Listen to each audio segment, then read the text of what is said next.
దాని పీక పిసికి చంపేయాలన్నంత కోపం వచ్చింది నాకు. నాకు అంతే కోపం వచ్చింది. మనిద్దరం ఆ పని చేయకుండా ఆ దేవుడి దాని పీడ వదిలిపోయేలా చేస్తున్నాడు. అవును లోహి, నాకు తెలిసి అది మ్యారేజ్ అయ్యాక కాలేజ్కి రాదేమో. ఖచ్చితంగా రాదు. ఇక దాని గురించి మనం ఆలోచించాల్సిన అవసరమే లేదు. ఎస్. ఈ అకేషన్ ని మనం సెలబ్రేట్ చేసుకోవాలి. కాలేజ్లో సెలబ్రేట్ చేసుకుందాం. Okay, bye. ఓకే.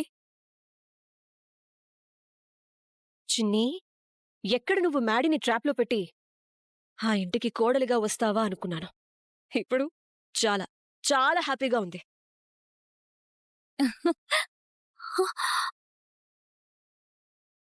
ఏంటి శ్రేయ, ఏం మాట్లాడుతున్నావు నువ్వు?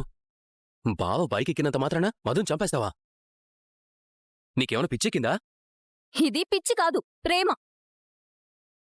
అయినా బావంటే నాకు పిచ్చి ప్రేమని నీకు తెలుసు కదా. నా బావతో ఏ అమ్మాయైనా క్లోజ్గా ఉంటే నేను సహించను, భరించను, క్షమించను కూడా. అయినా ప్రేమ గురించి, ప్రేమించిన వాళ్ల మనస్తత్వం గురించి నీకేం తెలుస్తుందిలే. నా బాధ నీకు తెలియాలంటే ఎవరినైనా ప్రేమించు, అప్పుడు తెలుస్తుంది. అర్థం పర్థం లేకుండా మాట్లాడుకో. మధు బావకి కేవలం ఫ్రెండ్ మాత్రమే. కాని బావ 10 ఏళ్ల నుంచి చిన్నిని ఇష్టపడుతున్నాడు. రేపా చిన్నిని వస్తే ఏం చేస్తావు? చంపేస్తాన్ దాన్ని. నా బావని నా కళ్ళ ముందే ఎవరో తీసుకెళ్తుంటే చూస్తూ ఊరుకుంటానా?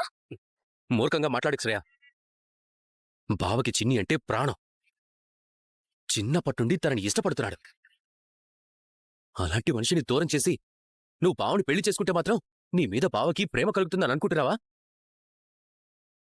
అత్తయ్య మామయ్య వాళ్ళు ఎలాగోలా బావని నీకిచ్చి పెళ్లి చేయాలనే ఉద్దేశంతోనే అలా మాట్లాడుతున్నారు. మరి ఫస్ట్ ఎయిడ్ బాక్స్ తీసుకురా. త్వరగా వెళ్ళు బావా. ఏంటి శ్రేయ ఇది? ఇదిగో ఇలా ఇవ్వు.